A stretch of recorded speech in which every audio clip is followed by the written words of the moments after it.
বিরোধী দলীয় নেতা পরে যখন ওয়াকআউট করেন তখন তিনি বললেন যে 91টা বিল এখানে উপস্থাপন করা হয়েছে, 16টা যাচাই বাছাই করে পরে উত্থাপন করা বলে বলা হয়েছে, বাকিগুলো গেল কোথায়?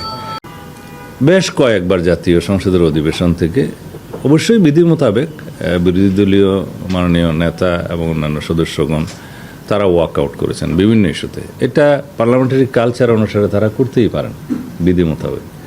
কিন্তু যে সমস্ত ইস্যুতে তারা ওয়াকআউট করেছেন ওখানে কিছু কিছু তথ্য সঠিক ছিল না, ওনারা সঠিকভাবে উপস্থাপন করেনি।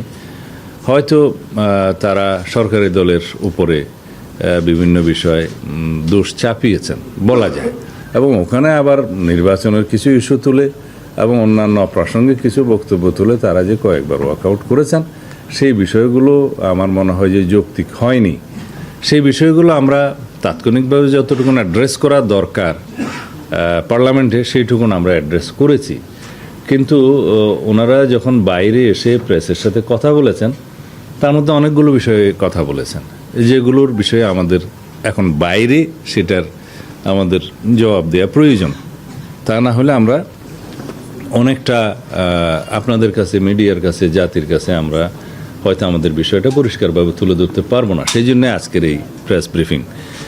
বিরোধী দলীয় নেতা পরে যখন ওয়াকআউট করেন তখন তিনি বললেন যে 91টা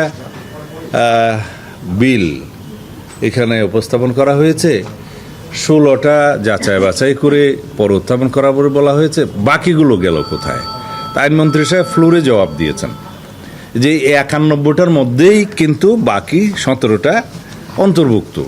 কারণ কোনো কোনো অধ্যাদেশ জারি হওয়ার 15-20 দিন, 1 মাস 2 মাস পরে দ্বিতীয় সংশোধনী আনা হয়েছে, কোথাও কোথাও তৃতীয় সংশোধনীও আনা হয়েছে, মূলত অধ্যাদেশ একটা। তো যখন বিল আকার উত্থাপন করা হয় জাতীয় সংসদে, সব অধ্যাদেশগুলোকে এক করে একটা বিল আকারেই উত্থাপন করা হয়েছে। এইটা আমার মনে হয় মাননীয় বিরোধী দলীয় নেতা হয়তো খেয়াল করেননি। সেই কারণে তিনি মনে করেছেন 91টা না হয় প্লেস হলো, 16টা প্লেস হবে না, বাকিগুলো গেল কোথায়? বাকিগুলো এই 91টার মধ্যেই অন্তর্ভুক্ত। তিনি হয়তো এটা খেয়াল করতে পারেনি। ডিটেলটা আইনমন্ত্রী সাহেব বলবেন। দৈনিক আজকের বাংলা .net